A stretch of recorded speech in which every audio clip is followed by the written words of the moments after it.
এই মুহূর্তে সব থেকে বড় খবর, বনগাঁ ঠাকুরনগর ঠাকুরবাড়ি চাঁদপাড়া গ্রামীণ হাসপাতাল থেকে ভারতীয় জনতা পার্টির আজকে পরিবর্তন যাত্রা ছিল। ঠাকুরবাড়িতে যে পদযাত্রা ছিল, ঠাকুরনগর ঠাকুরবাড়ি গ্রামীণ হাসপাতালের সামনে থেকে যে পদযাত্রা ছিল, সেই পদযাত্রাতে মিঠুন চক্রবর্তী আসছেন না। ইতিমধ্যে অনেক কর্মীদের কর্মী সমর্থক, যারা বিজেপি কর্মী সমর্থক, তাদের মন খারাপ হয়েছে।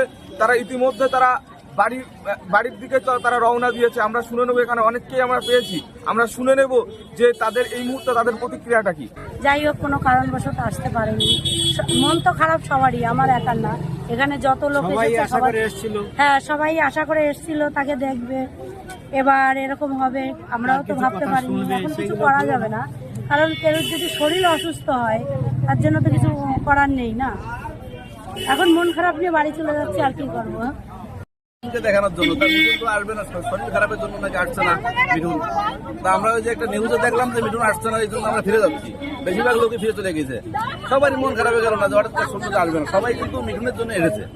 শান্তনু ঠাকুর আমাদের স্থানীয় লোক, হয়তো আমরা দেখতে পারি যে কোনো সময় পরে, যে কোনো সময় শান্তনু ঠাকুরকে দেখতে পারেন, কিন্তু মিঠুনকে যে কোনো সময় দেখা করা সম্ভব হচ্ছে না। এই জন্য সবাই মন নিয়ে এসেছিল যে মিঠুনকে দেখবে। কারণ একটা পুরনো নায়ক, হ্যাঁ, অনেক সিনেমা আছে বাংলা হিন্দি দিয়ে, কিন্তু তাকে তো কেউ দেখতে পারলো না, সবাই মন খারাপ করে চলে যাচ্ছে। আমরাও মন খারাপ করে ভাবছিলাম ওকে প্রথম দেখাবো মিঠুনকে, তা হলো না। তাই ঠিক আছে, চেষ্টা করেছিলাম যে দেখবো, এখন খালি হাতে যেতে হচ্ছে। এখন